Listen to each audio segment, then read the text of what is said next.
Hello. Good evening. Let me check if everything's working. Seems to be. Good morning, Cred and Duck. It's just me today. It's just me, good old Duck. Hello, Don. Hello. We get Don round 2. Yeah. You guys have been cunts, and Cred is tired of it. Not all of you, obviously, but he's just like, yeah, he's not really enjoying people being cunts. So he's been like, okay, I'll sit out. Don't feel like it, which I get. Honestly, it can get a lot. I mean, that's why I'm on private on Twitter, because people are tiresome. We love Cred, yes. I mean, we all do. You should. ETH really not moving much, yeah. In comparison to Solana and a lot of other things, yes. Tell Cred we love him.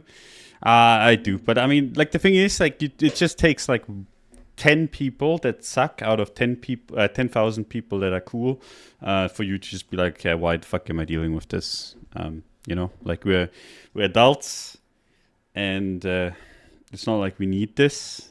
So if people are kind of shitty, like, we don't need to host this show, do all of this stuff. So if people are shitty, why bother? And I get it. Like I said, I mean, it happened to me before too. I'm just tired of it. Like, he's just tired of it, and I was tired before. So bring back Cred. Cred is the best. Yeah, I mean, you don't need to tell me. I agree. You're buying ETH now, Don? No, I bought it yesterday and sold it again today.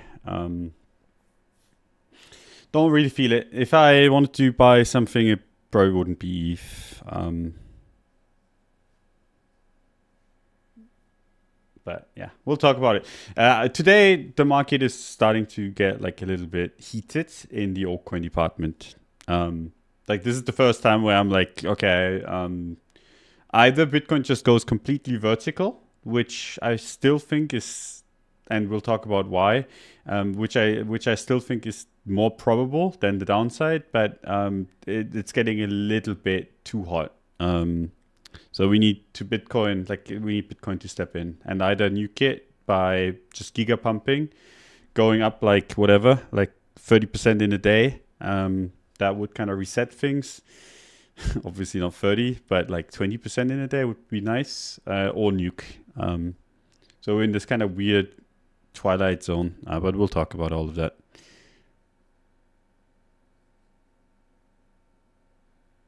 If you were to hedge short something, would you short Bitcoin or ETH? I don't know. I'm not hedge shorting anything. If I want to hedge short something, I'd just sell. But yeah, we'll go over all of that.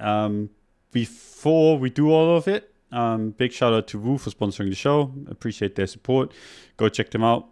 We've been working with them for a year now, or at least like been in talks with them for a year. It took us like 6 months of talking with them to be convinced to actually do like a sponsorship again, because we're like, maybe we just don't. But they did convince us, so yeah, and it's been nice. So yeah, go check them out. Links are in the description, and yeah, let's get this thing going. Where's Cred? Cred is taking off today. A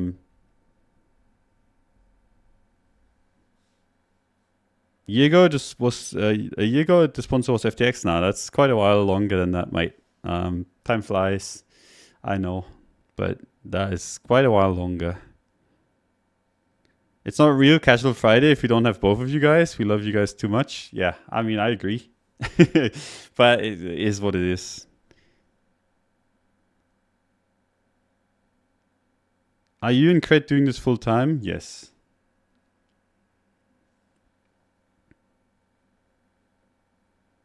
What's the best spot buy opportunity that we are likely to get in the next 6 months? No fucking idea, mate. Maybe now.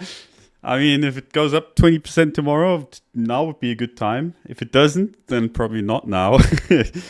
I don't know. Anyway, Yeah, let's go over the high time frames again. I mean, we went over them on Wednesday, so to my big terror, we might actually have to talk about altcoins, and you're gonna get my shitty opinion on them. I mean, Solana's up like 20% today. ETH very much not, which is quite hilarious actually, given ETH has news. But yeah. But yeah, I might have to go over altcoins. Hopefully not. Maybe I get good questions in the chat and that will carry us over and I don't have to look at these. But we'll see. We'll see. The monthly time frame, still like we closed last month at resistance. Now we're trading above it. I would like to put as much distance as possible between us and this monthly resistance because like I sold yesterday and I rebought today, right? And one of the reasons why I sold yesterday, why I didn't have much problem selling yesterday, I mean, I had good reasons, but one of the reasons was that we technically still are at monthly resistance. So if I get like a sell signal, I'm more ready to take it. That is still the case, right? So I'm currently in a Bitcoin position, but if I get a sell signal, I'm more likely to take it given we're at monthly resistance. I think, and this is something I've been very vocal about, fuck this monthly resistance. Just go up, right? Like why the fuck bother with this shit if we can just go up? Like that's kind of like where I'm coming from. But yeah, gotta be at least a little bit careful. And that's why I traded yesterday the way I did.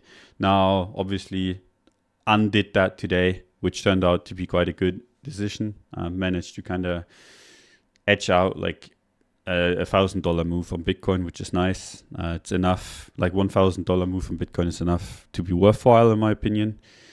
But yeah, isn't 45k the next big resistance? Yes. If you wanna, like on the monthly, I don't like it. But yes, technically. For me, the reason why I ignore everything in between those two lines, right, is pretty simple. This is a range. And when you reclaim the bottom of a range, you target the top of the range. This is generally something that is very well understood in crypto. I've been hammering on and on and on and on about it for the last 6 years now.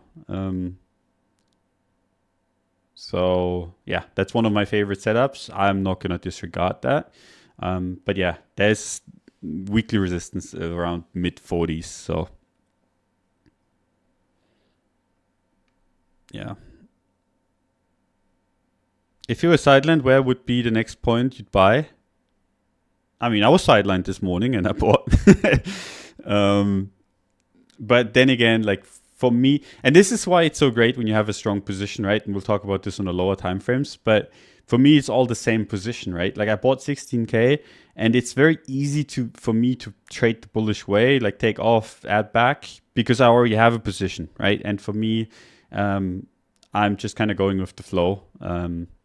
This is why I think it's so important to properly kind of position yourself early. It's the same with Solana, right? If I had a position, and this is a mistake of mine, something that I'm aware of, but like to be quite honest, I don't really care too much. But for example, if I had a Solana position from like whatever, $15, $20, $25, be easier for me to trade it, right? Now that it's just like in the middle of nowhere, like I don't really find good trades there, so I just don't. But obviously, it's the hottest market right now, and yeah, should be traded probably.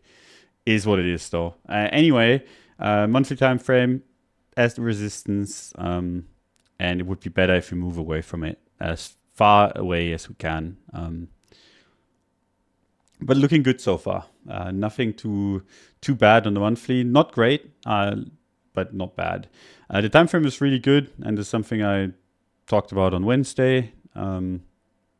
Is the weekly. I don't really like low time frame bearishness and all that kind of stuff. I kind of get the because like I said, I mean, with a market that's this heated, right? Solana up like 20%, even AVAX is up 10% against Bitcoin today. Like that has to get you worried. Like when AVAX goes up, like that's pretty gnarly stuff, right?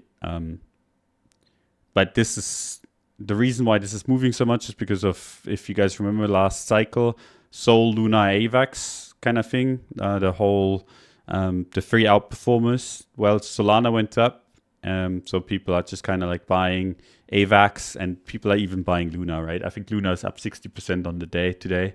You shouldn't be buying it. The guy that made it, ran it, whatever, in jail.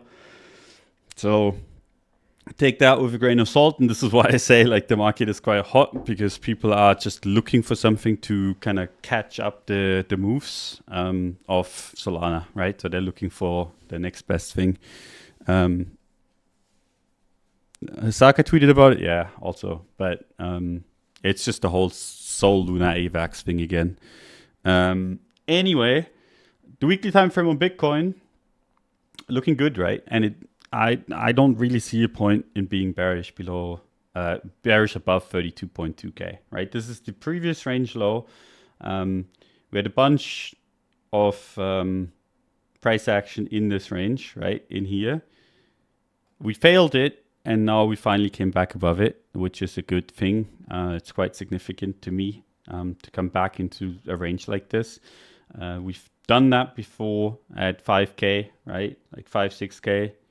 Here, I talked about this before we had this breakout, where I was like, if you remember, this is how it looked back then. And what happened was you came back into the range and then you doubled immediately, right? And I wouldn't be surprised if the same thing happened again. It's not a guarantee just because it happened in the past that it has to happen again. But if you look at this, right, people were like, oh, 6k is resistance. Nope. And people tried to short 6k, got completely blown the fuck out, and we went all the way to 14. So yeah, when you kind of come back into these old ranges, when you come back into old levels of resistance, in crypto's case, more often than not, it just goes up. So this is significant to me, and as long as it's holding, as long as that range low is holding, I'm bullish. I was hoping yesterday for a massive leverage wipe, because there's a lot of open interest that kind of got added. That's why I closed my position, because like I could actually see us wick towards 32, 33 very, very quickly. Something that bull markets of old have done in the past, right? Like when you go steep and then you just have a wick that immediately gets bought back up. That's why I put bids yesterday between 32 and 33. Didn't even get that far, didn't even get close to it, which just means there's a bunch of people on the sidelines ready to buy, because we had the perfect opportunity to nuke yesterday and we didn't. But we'll talk about that on the daily time frame. Anyway, weekly, you could make an argument for like a resistance at 47-ish. You could make an argument for resistance here at 43. We'll see when you get there. For now, this is a range reclaim, and I want to target the range high, which is 60k, and that's quite a bit away. But I mean, this is an excellent looking chart. It went from a horrendous looking chart to an excellent looking chart, and I still remember when I bought 16k and people were laughing about it, and now we're at 37k, and those same people are looking for an entry now, obviously. Why did the 38k rejection to 37.5k spook you so much to sell? Was it the PA or just the ETH ETF? I just saw a bunch of people going quite hard, and then you had a good excuse to sell. So like in general, how these markets work, right? When they get hot, for example, Solana, right? Like this has been going up non-stop. And the last time we talked about this, right? I said, I don't see a reason why this has to go down, right? But the moment you get a good reason, right? Like if you get any good reason for Solana to go down, it'll crater like massively in one candle, right? You just need a little bit of a reason to cool down a market that's overheating. But as long as you don't have that reason, very often it just keeps going up, right? Now, I don't know if there's going to be anything, like I wouldn't want to be bearish Solana. I don't see the point. This could be the Pico top. It's at Bitcoin resistance. We'll talk about that in a sec. But you need a reason, right? And the reason why the sell-off in Bitcoin could start was basically the ETH ETF. Because then you have a bunch of people basically selling the Bitcoin, buying ETH. And that in an overheating market just means you have a bunch of leverage on one side and you have a bunch of people that are trying to jump out of that thing into the next thing. And that just is a recipe for massive wipeout. And that's kind of what I saw. I was pretty certain that we're going to get one. The moment the ETH ETF was announced, basically, I was like, okay, this is going to nuke. This is going to be the top for at least a little bit.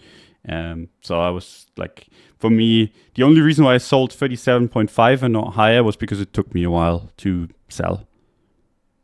Like I started selling earlier than 37.5, but it took me a while to get out. Cred be back next week, mate. I don't know. He hasn't said so. Probably, but he hasn't said so. He's tired of the people and how stuff gets taken for granted. Is my guess. We haven't really talked about it. He was just like, I really don't feel like it, which is fair enough. But yeah, I mean, that whole ETH thing, we'll talk about it when we look at ETH also. I had to go to another castle to get the ledger, no.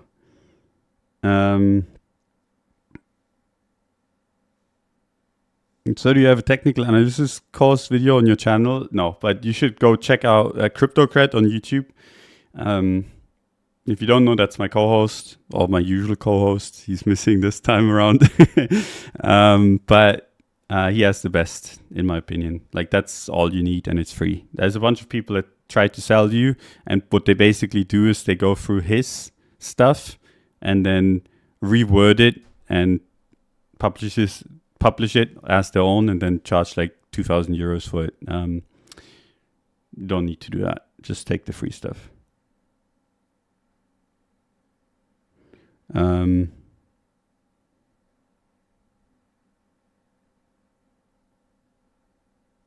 Anyway, yeah, weekly looks fine. Range low needs to hold. That's kind of where I was bidding. Didn't get it. Could still get it, maybe. We'll see. We'll follow this on the lower time frames. Right now, this just looks like it wants to keep going, right?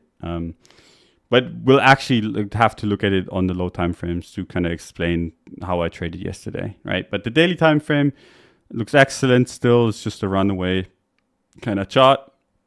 I don't really see a reason to be too bearish on this.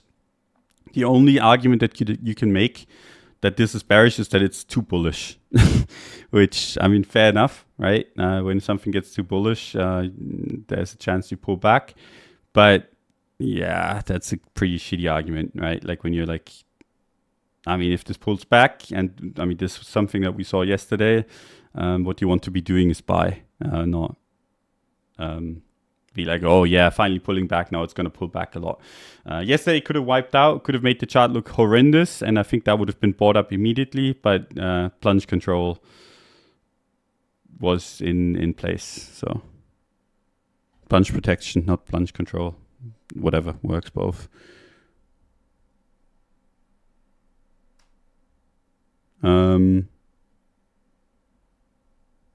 Aren't you afraid of the open interest funding rate? The funding rate, like, there is a few things that I don't like. One, like I said, is that the altcoin market's starting to run hot. Like, it's in specific pockets, but it's getting so hot that it gets me a little bit worried. And I mean, funding is not great, but it's also not that bad.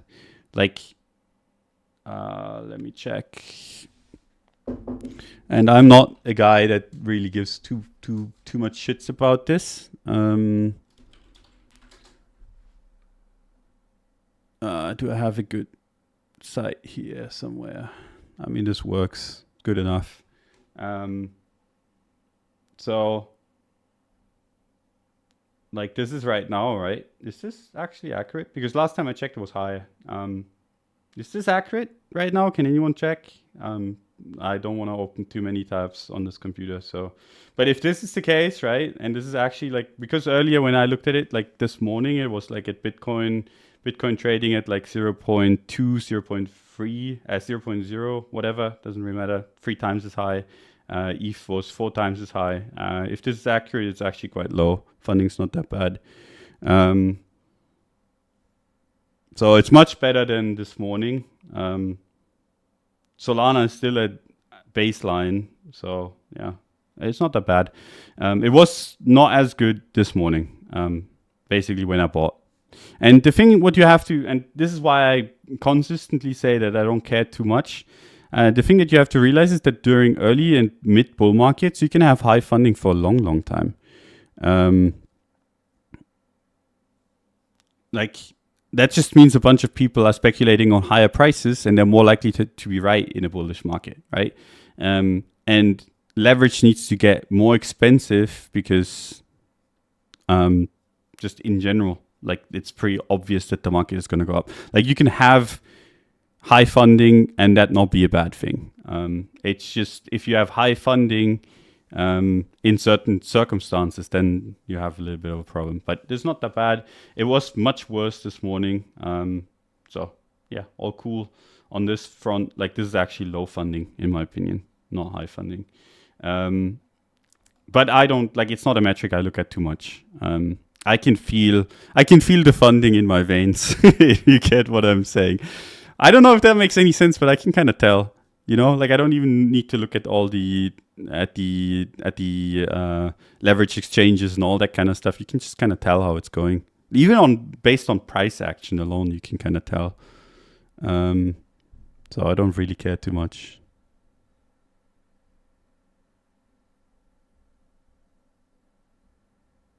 Why is the Bitcoin narrative a better narrative than the ETH narrative? Shouldn't you be in 50-50? So one, I don't like ETH as much as Bitcoin. I think ETH's a little bit stupid. Don't tell the ETH heads that I said this. I mean, I like ETH, but I think Solana, I think AVAX, I think a lot of other coins could do the exact same thing that ETH does.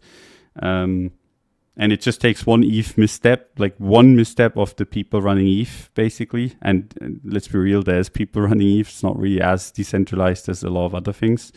For something else to take over, right? I think ETH is not, like, it's not going to be forever the number 2. I always think, in my head anyway, Bitcoin is always going to be number 1.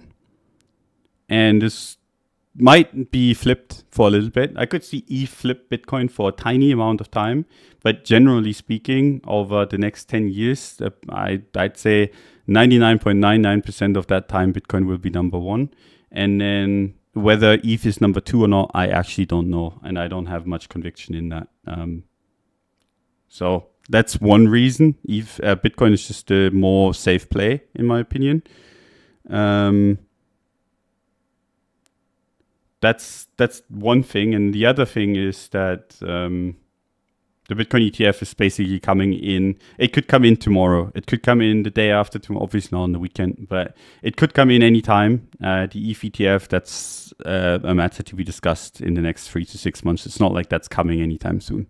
So it's basically just you get that news. Bitcoin goes up 10, 15, 20% in that day. ETH probably doesn't. You know, so you can just, yeah. I don't think the ETH play is as dumb anymore as it used to be. Like I've made fun of ETH, and we'll go over this for months now, like because it just was that bad of a chart. I think the chart is still horrendous now, but at least the narrative is not that bad anymore.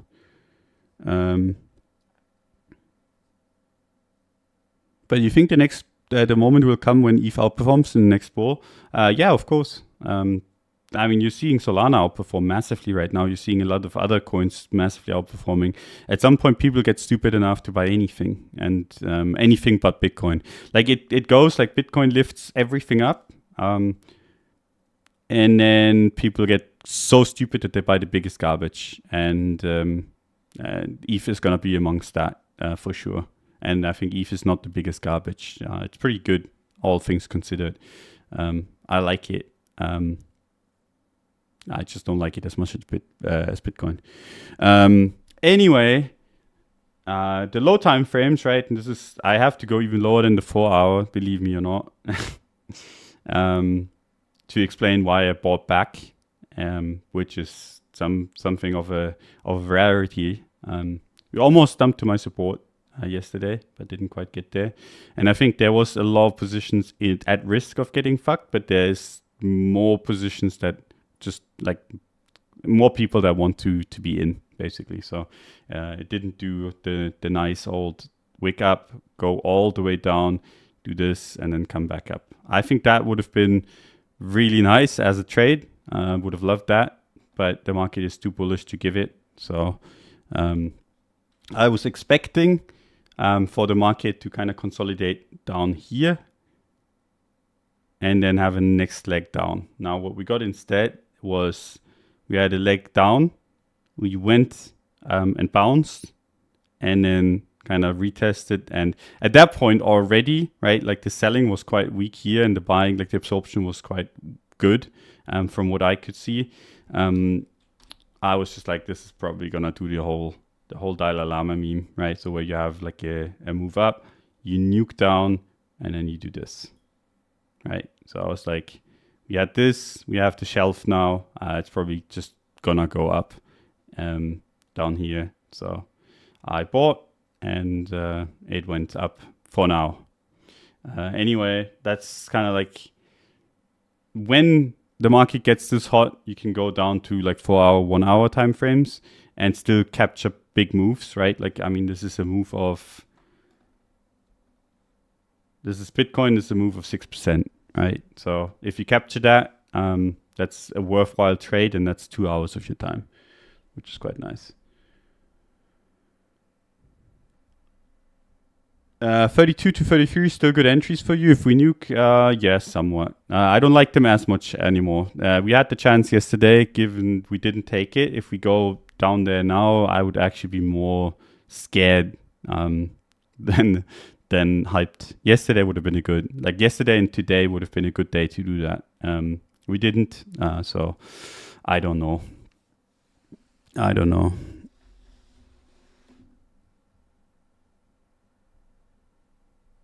Don, this is something I've been wanting to ask you for a while. How do you approach selling after an all-time high when there's nothing but price discovery? You hold on until it gets so ridiculous, just you're like, fuck it. And then you sell, and then it might go 10x, it might not. But the one thing that you do, like that's the one thing that I do, if it goes to all-time high and it gets so ridiculous that I'm just like, I have to sell. The one thing that I make certain that I will not do is buy back, no matter what happens. So if it goes up 2x, 3x, 4x afterwards, you will not get me back in that trade. At that point, the bull market has given you so much that I'm just like, well, if it keeps going, cool. Good for everyone that's holding it. But for me, I'm taking my exit. And then you just have to live with the consequences. Because what people do is they see it gets ridiculous, right? And then they sell, and it's here. And then they buy back, and then it nukes, and then they're like, fuck. And then they sell again, and then it goes back up, and then they're like completely losing it, might back. Like, because basically how you go into something like this, right? And let's say this is the all-time high, like the chart goes like this, and then it breaks the all-time high. And you're like, oh, this is so ridiculous. I'm selling, and you sell here, goes up. You're like, fuck, like, I should have just held on, like I could have made so much money. But what if, and then you buy back here with that mentality, you're like, fuck it. I mean, this is going to be good. I was just fearful, whatever. And then it nukes, because it usually does when that happens. And then you're like, my original idea was actually a good one, right? Like, why the fuck did I not just stay out of the market? The market is going to go to zero, and then you sell again. Like, that's the mentality. And I mean, everyone's gone through this before. And then it keeps rallying, and then you do the same thing on a higher time frame, and oftentimes that's going to be the pico top. So you just kind of have to either wait till it gets ridiculous or wait till it nukes, right? So for example, Solana, right? Solana is mega rallying now, but don't forget this thing was at 200 something before. So you were trading at $260 per Solana, right? And then you had this, and there's multiple kind of ways to look at it, but you had this grueling bear market, and then you had quite a nice bounce, and you sell into that bounce. Also works. Now, obviously, that's depending on the time frame. You could argue the bounce was here, and this is something that we talked about on the show back then. That as long as it holds 170, all is good in the world, and everything below 170, and you're fucked. And it went below 170, and then it went to basically zero. So for me, either I sell when it gets ridiculous, which usually is too early, or I try to sell when there's an important level that is broken. And in this case, it was 170. And same was true for Bitcoin, right? Bitcoin made the all-time high, and I was like, and this is something that you can go back and like go watch like the shows from November 21. But basically what I said was, as long as you're above $60, we're in good hands. It's all good. But if we lose $60, just get out. And we lost 60, and then just it nukes, because it felt ridiculous to me above 60 here, like 60K. But I was like, I'm just gonna give it a little bit more time, and then I gave back like 10%, and that's okay, right? Who the fuck cares about those 10%? I think that's the best way to do it, but sometimes gets so ridiculous, you're like, fuck it, I'm just gonna sell, and usually that's somewhat reasonable, especially if you look at non-log scale, like, you know, like that just got ridiculous.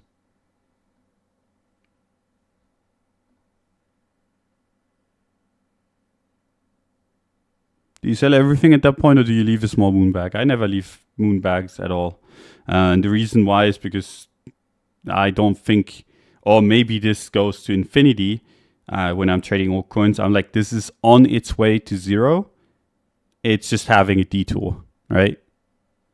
For me, any altcoin I look at, literally any single one, and this somewhat includes ETH, but I have a little bit more faith in ETH than the other ones. For me, the altcoin is here, right? It starts its journey, and its endpoint for any altcoin, doesn't matter how much you like it or not. I don't like, literally don't care. This line is zero now, and I know in the heart of hearts, in my brain, this is where these altcoins end up, which is zero. So this might go like something like this and then do whatever, but it will end up at zero. So why the fuck would I leave a moon bag on anything? Like, I'm glad to be selling any altcoin if I make money with it, because the end result is zero. So I don't want to be the guy that holds something that was worth something once and then it's zero. Fading Don made me a lot of money on ETH. I'm very happy to hear that. Anyway, that's kind of how I go about it. Like, I don't care. And time and time again, like, I've had people argue with me on this, on literally every single coin that I talked about in the last 6-7 years.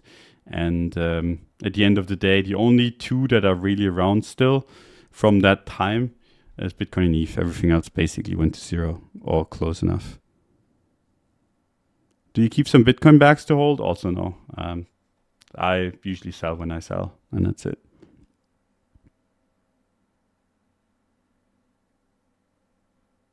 I would love if some well-supported old altcoin like Neo came back from beyond the grave.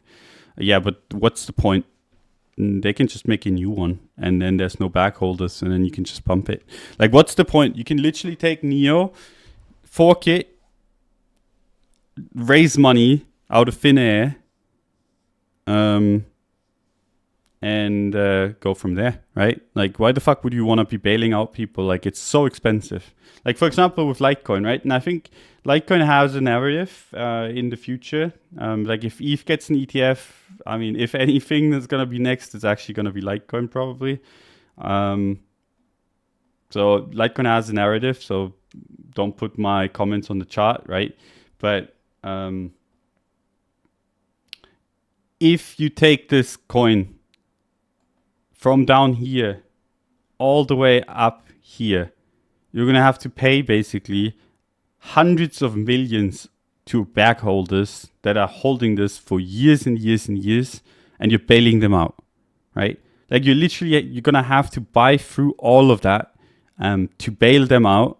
You basically have to do a charity case. You have to throw away millions to kind of make this go up. Now, why would you want to be doing that if you can just take something, you take whatever coin, right? ETH, you fork it, you put like a team in front of it, you pay them a salary, you raise a bunch of money from crypto people, and then you sell it as the next best thing. Because, I mean, let's be real, Litecoin, like that just sounds old at this point. And then you don't have any bag holders that you have to pay anything. You just can bag all the profit. Like, what's the point of bailing Litecoin out? So there is no point. That's the thing, you know? Like, there is no point to bail these people out. There might be like one or two outliers from back in the day that might make it, right? But there's really no point. And but people don't understand. They don't really understand how this works, right? It's not like because this is all code, you know? Like it's not like this is anything where like this open source code, all of this. This shit is for free. Like people are like, yeah, but this is adopted so well. This has the best tech. This tech is free. You can just take it. Just take a new team, you know, give them a bunch of money, give them a bunch of tokens, and they're going to make much more money for you. So that's the problem with the old coins. That's why they don't pump. It's because basically abandoning it and starting something new is so much more profitable. And if you made a coin like this, right? If you made Litecoin, if you made whatever, it's not like it's going to be hard to find new employment and to find a new project or whatever. And then go from there, right?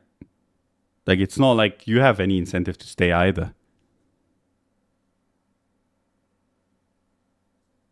So that's kind of like how you have to look at it. That's how I have looked at it for ever since I've been in crypto. And so far it's done me well. So yeah. How can people only have the littlest amount of hate for you? You're nailing every top and bottom of the market since a year. Teaches all of this for free, and these people on CT still complaining. Yeah, it is what it is. It's okay. I haven't had this for 1 year. I've had it for 6. So, do you plan to sell Bitcoin at the top of the range at 60K? If yes, why? Since it might just be easily break at all-time high like last time when going through 20K. I'm planning to sell whenever the ETF is announced. Like when we actually get the ETF. I'm gonna sell a day, 2 or 3, at most a week afterwards. And then I'll wait and see, basically. That's the startup market in general. Yeah, but crypto is special on that regard, even more so than other ones, because like you can literally take the work of other people and just make of your own thing. And the startups, like people working, it's not necessarily open source.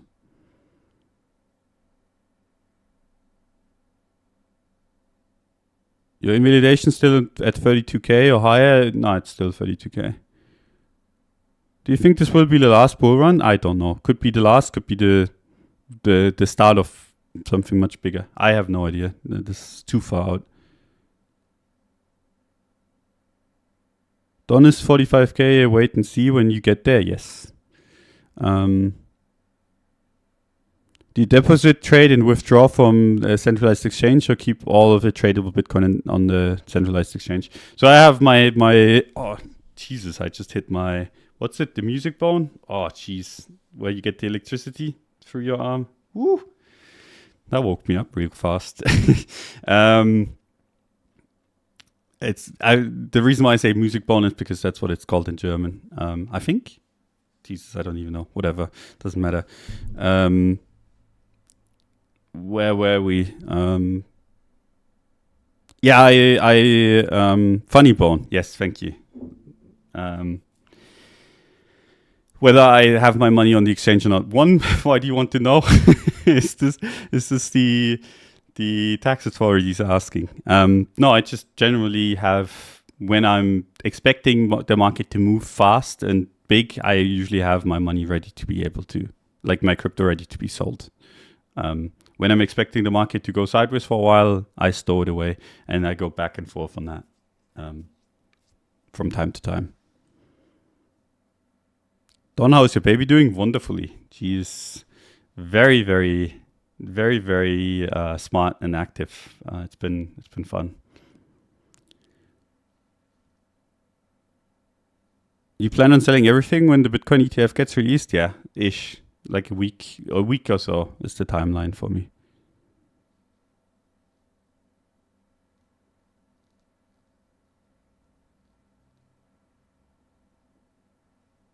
Anyway, that's that.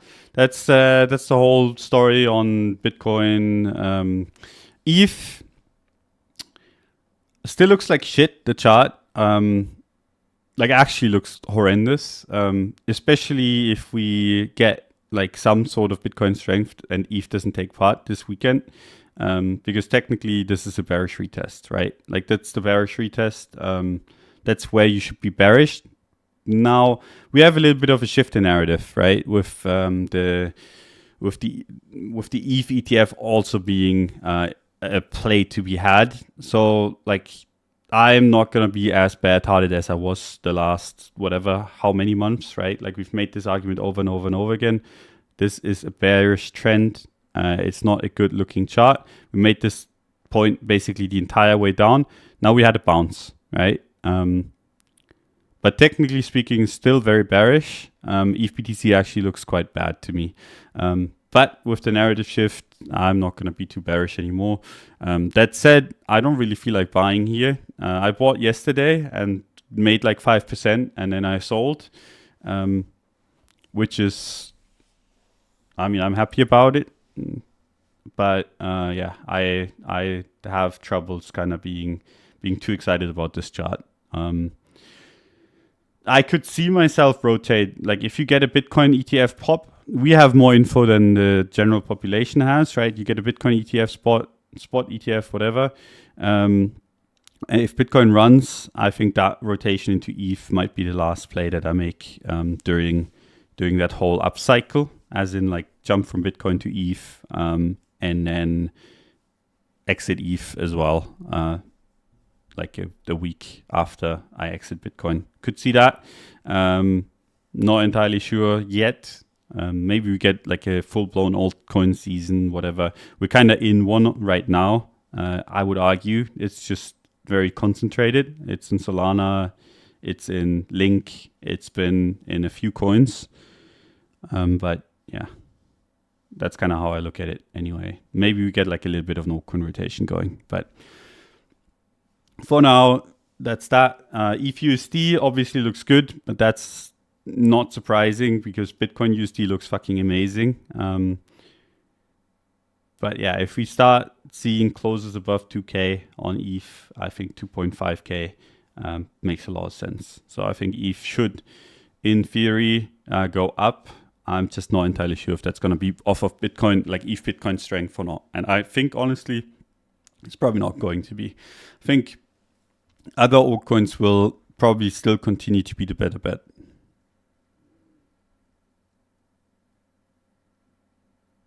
ETH ETF approval might be lots less likely than Bitcoin ETF approval. I would say the same if this was not from BlackRock. I still think it's less likely, but I mean, it's quite significant, I think. I wouldn't want to fade it.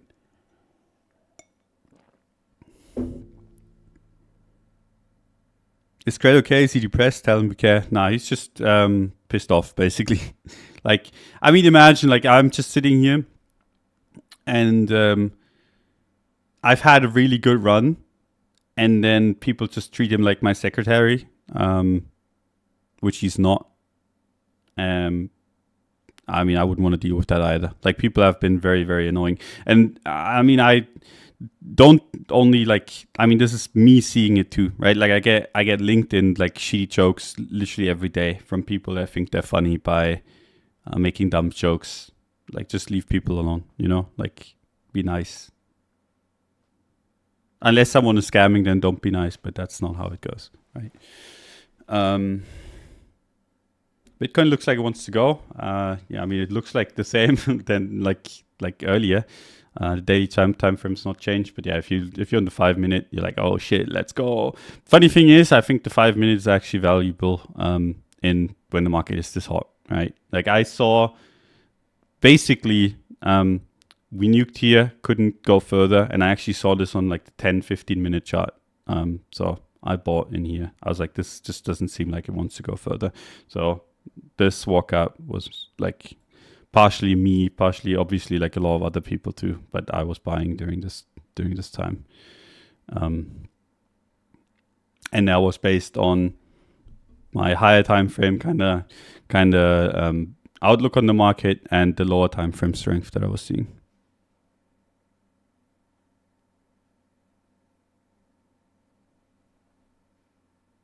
But people on the live chat are nice. Yeah, but I mean, if you get like shit thrown at you all the time on Twitter or whatever, sometimes you just don't feel like talking with people, you know? Anyway, let's leave it be. Yeah. But I mean, you just have to kind of realize that shitty jokes can get annoying at some point. Like this is something that I struggle with too. People in my comments, you know, like I hear a joke and I'm like, that's funny. But like, sadly, like people are just not very original. So I hear it like 100 times, and at some point, just like, fuck this. Like for example, like the Don BTC meme, right? Where people are like, DonAlt, you should be named Don BTC. I was like, funny. It's funny the first time, and then the first 10 times. And then I heard it 50 times. I'm like, this is just absolutely fucking annoying. And nowadays, someone posts Don BTC, I just block them. I'm like, I'm tired of it. I don't want to deal with this shit.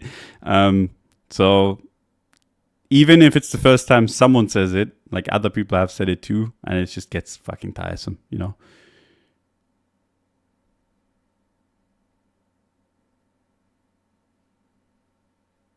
You have to think the BlackRock BTC ETF will be very soon, given BlackRock are already applying for ETH. Yes.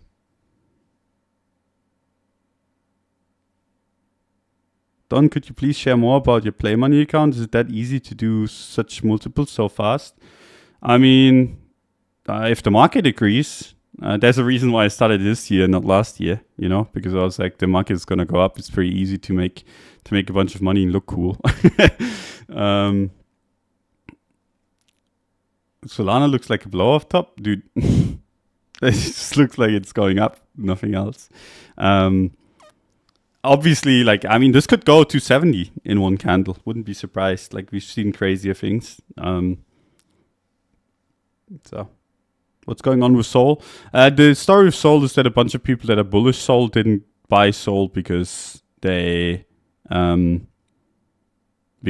okay, we're gonna get dumped on by FTX. And then Sol kept going up, and they're like, fuck. Even if FTX dumps now, I'm not gonna get a good entry. So that's part of it, right? Like a bunch of bigger guys like Solana, and they didn't have a position, and there's not enough Sol for sale for them to all get a position. And then also it's one of the more hated assets. The ETH tarts have been shorting Sol. A bunch of people are like, oh yeah, FTX is gonna sell, so it has to go down. So people short, but that's just easy pickings at that point, right? Like a bunch of people short because they're like, oh yeah, in the future, the FTX is gonna sell their Sol. If enough people buy through that, you're gonna get completely fucked. So that's that. And then obviously now it's just for more people buying. Like, I mean, the people are like, oh shit. And it's not the worst. Like people have been asking me about Solana since like $30, and I was like, I mean, why would you want to be bearish? This thing is just outperforming. Like people that don't care about charts, they don't care about like whatever. I mean, it's just a momentum play at that point. So you have people now FOMOing. I would argue that the last like today and yesterday is just people FOMOing. But they don't even have to be punished necessarily, right? You can have people like the market sometimes does something like this where you have people buying that know something or just generally like the thing. And then you have traders that see all of this accumulation, whatever, blah, blah, blah, come in. And then you have hype pick up. And then it goes vertical and people FOMO. But these early FOMO people, they don't always have to be punished, right? Because you can have more FOMO people come in. And then those are the ones that might get punished. Or you get even more of a move, and those last FOMO people get punished, and then it pulls back and looks something like this. And then you have the people that FOMO'd early still up like 5 or 10x. So, yeah. Like, I see this too much. Like, just because someone is necessarily like FOMOing into something or whatever doesn't mean they're gonna lose money. If you FOMO early enough and people FOMO after you, it's not necessarily the end of the world. If anything, like sometimes FOMOing into something is one of the best things you can do when the market is bullish enough. Your drawings look like Elliott waves. I mean, yeah. I'm not the first person to notice this stuff. How high do you think Solana can get to? I have no idea where this stops. This is hilariously bullish. Maybe it goes back to all-time high. I mean, generally, I think this is gonna, like, it's heating up a little bit too much. And I think, like, if it spikes to 60, 70, I could see this dip towards 50. Just like a massive wipeout candle. And you'd probably want to buy that, to be quite fair. So, yeah, if it tops here and dumps towards 40, you'd probably want to buy that. This is definitely one to watch for the entire next cycle. Just based on early cycle results, this is one that everyone is going to watch, which means there's eyes on it, which means the price action is going to be good. So if this pulls back, you want to be buying it. If you can, if it gets you any good signal, any good kind of like entry, whatever. Would past not yet rich Don feel more FOMO for Solana? No, I've never had this. For me, this is all shit. Like this is hilarious that people are paying $50 for Solana. To me, in my head, that's just how I look at it, and then it's easier because I'm like, this is just fucking funny. It's a trade, but it's not more. And then you don't feel as much FOMO, at least for me.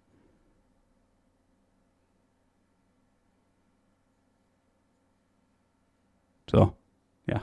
But I mean, the whole like you liking a coin or not, that's not a bad thing. This is just how I look at the market. It's prevented me from buying or holding stuff. And it's the one thing that you cannot do in crypto. If you hold stuff too long, besides Bitcoin, I usually get burned, right? You make a bunch and then you get burned. And with my attitude, what happens is, so the normal portfolio of people, hardcore diehard fans, goes like this, right? And then maybe they get another cycle and then it does this, right? And my portfolio looks more like this. So it goes up. But at the end of the day, like this is 3 cycles, I might end up at the same point.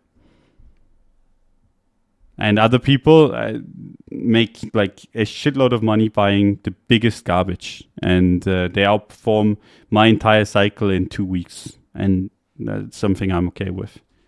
Because I'm not competing with anyone, you know? Like it's not like I'm competing with everyone else in the market. Like I'm technically competing, but I'm not competing of being better than everyone else. Like I just want to be winning against the counterparty of my trade. I'm not competing with everyone else trying to, like, someone makes 10,000%, I'm not competing with that. Doesn't really matter. As long as I make money, right? And I make more than enough. At the end of the day, who the fuck cares? Who's counting?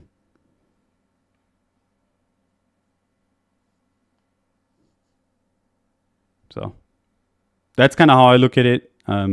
Doesn't mean you have to look at it the same way. Very much doesn't. Everyone has their own kind of trading style. But yeah, I mean, I take a Bitcoin rally of 2.5x and I'm fucking euphoric. I don't care that Solana did a 5x at the same time. because I made a 2.5x. I'm very happy with that. I actually made more than a 2.5x because I went in and out by quite a bit. I might actually be on par. The one thing that grinds my gear a little bit is that I traded this perfectly, like absolutely perfectly, picture perfect bull market for me so far, from 16K all the way up. Like I pretty much bought every single dip and sold every single high on this chart. And I could have just held Sol and not have that headache. But then again, that's also more risk. But that's the only thing where I'm like, okay, I could have just held Sol and went on vacation. But you never know what the coin is going to be that is outperforming.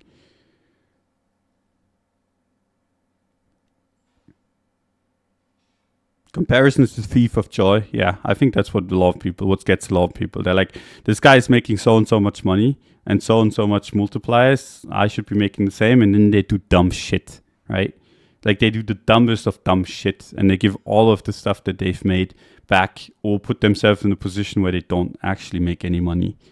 Like fuck whatever like the idiot next door is doing. Like as long as you're making good returns in the market, who the fuck cares?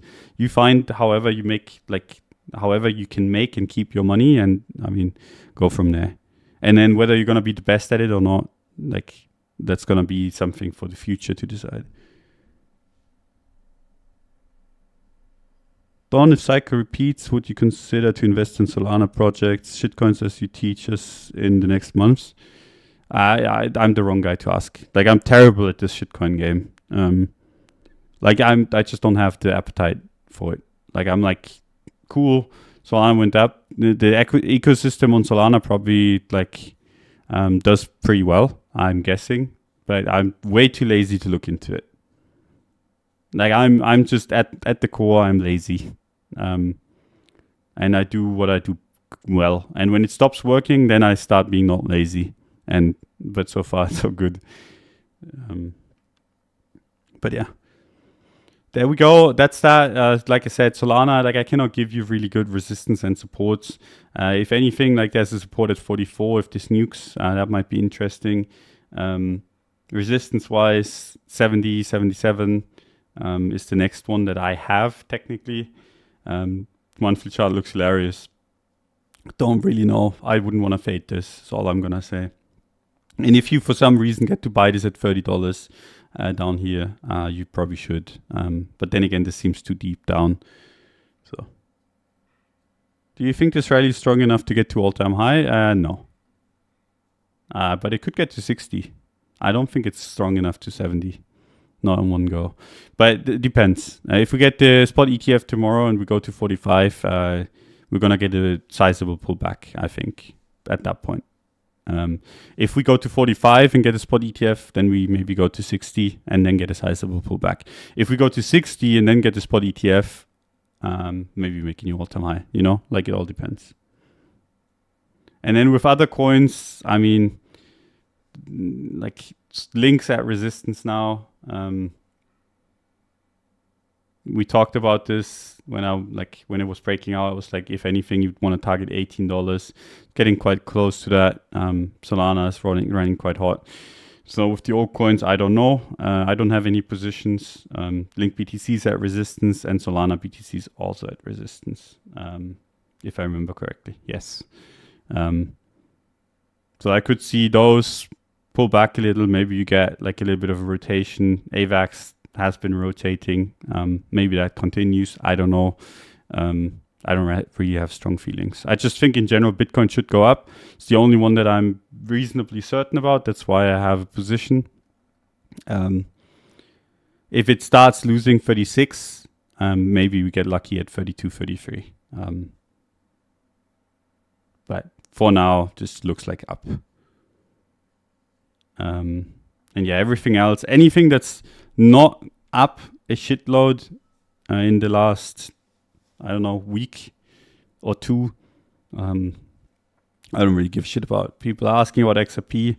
I mean, that's horrendous. It's a horrendous looking chart. I saw a bunch of people shit it. We talked about this when it was at resistance. Maybe down at 0.6. That's where XRP might be interesting.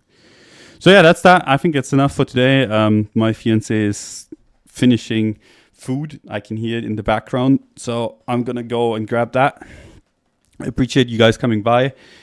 Big shout out also to Woo for sponsoring the show. Like I said at the beginning, check out the links in the description. And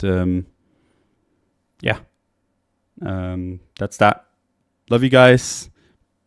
Make sure to not be assholes. Otherwise, you're going to have to listen to me talk, and that's not the best. It's better if you have not just my take, I think. So yeah.